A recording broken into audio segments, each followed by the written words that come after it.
Hello and welcome back everyone to Rocket Rabbit Commentaries run through of Digimon World 3. And in this episode we're continuing on through Silphco after a brief diversion, because after finishing off the rest of the guys on basement stairs and the admin center first floor, we now actually have the ability to go into Asuka City in order to go rest up. So yes, after not after every fight, but after a majority of these fights, we can actually go to the Asuka City Inn. What I thought was possible, once we actually got to this point of the dungeon, was that we could actually go through the Asuka City front door exit, but we cannot. Which is a shame, because that means that we're not going to be able to spend our TP before the next major boss fight. Because we hit 29 on our way going through this dungeon, so I would have preferred to have gone and spent the TP that I got, but we can't. Now without going up the long way, at least. It's funny how RPGs will do that, is you'll be motivated to stick it out and try to fight your way out of the dungeon instead of taking the long way, which is you gotta drop whatever you're doing, you gotta memorize or grab your little camera to take a picture of the screen you were at so you remember where you were. You travel back to town for 5 minutes, you do all your things, you heal your stuff, you get your items, you sell your crap, and then you come back. Like, is that really better than taking the risk and trying to go all the way because the dungeon is just going to spit you back out anyway? Kind of depends. It's usually not worth it in Pokemon's case, unless you have to do a restoration really early in the dungeon.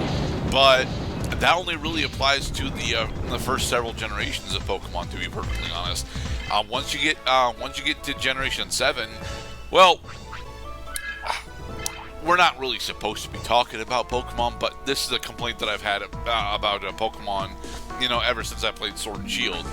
Pokemon no longer has dungeons, and that is a huge fucking shame, because although we all have, scarring memories of Mount Moon and Rock Tunnel, those weren't actually that bad at dungeons during your second trips through them. Thank you, Needle Gloves. So the whole point of early generation dungeons in Pokemon, to use as a comparison, is the control of progress, because you can't get through Rock Tunnel unless you have strength. Flash. You can't get to Victory Road in Generation. No. You can. Mr. Gurdat, in Pokemon, I'll have you know that on Game Boy Pocket, Pokemon Red and Blue, that even if you do not use the Flash HM, that you could still see the walls, because they highlight them in white color to indicate that you're in a dark room. You can't see your player. You can't see the player, true. And this is something they fixed in Pokemon Gold and Silver, is that instead of having some of the map highlighted and everything in darkness, is that the only thing you can see is a little halo of light around your character. That's it. Yeah. You are truly lost at that point. And it's also difficult to tell when you're making progress, because you walk a space in one direction, the game makes no noise. If your character tries walking up against a wall and makes a noise like like, okay, I hit a wall. Now do I go left or do I go right? Yeah. But I digress. That I think it's time that Pokemon tried like a different formula, because I think the whole like dungeon gimmick is like, being a Pokemon master is really dangerous, because like you gotta travel through like stalactite-ridden mines and caves. There could be rocks falling on your head, or worse, you'll get crapped on by a Ho-Oh. Like, you're not gonna get crapped on by Ho-Oh. Ho-Oh was up in the Silver Tower. Like, which paramilitary organization do I have to join in order to be properly equipped to travel the map in which we find these so whimsical and adorable Pokemon that we collect for our encyclopedia? Well, in Generation 3, the answer was the Pokemon Rangers. That's funny. All right.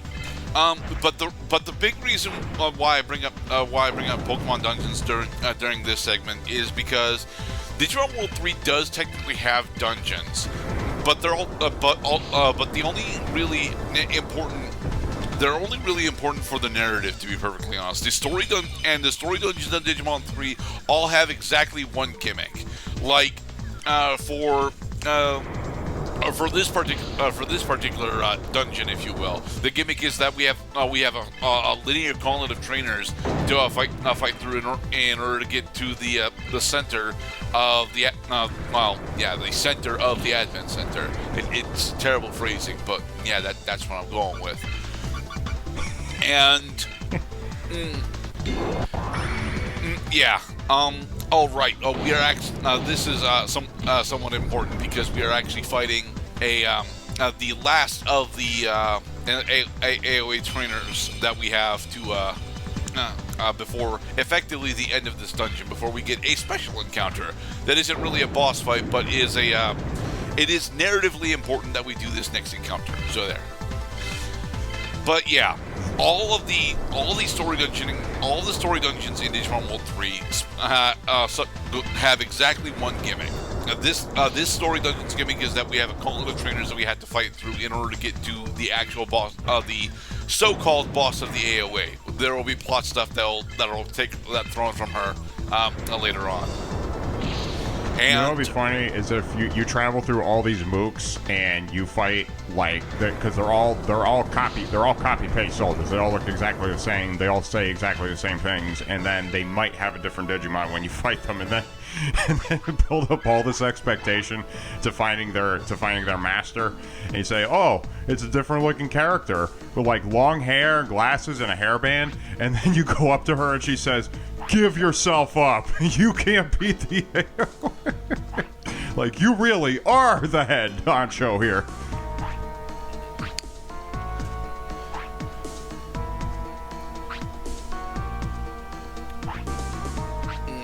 Bad? What's bad? Question mark. Long forehead character is right. We need more information. Okay. So, this is Vemmon. He is going to become our surprise antagonist later.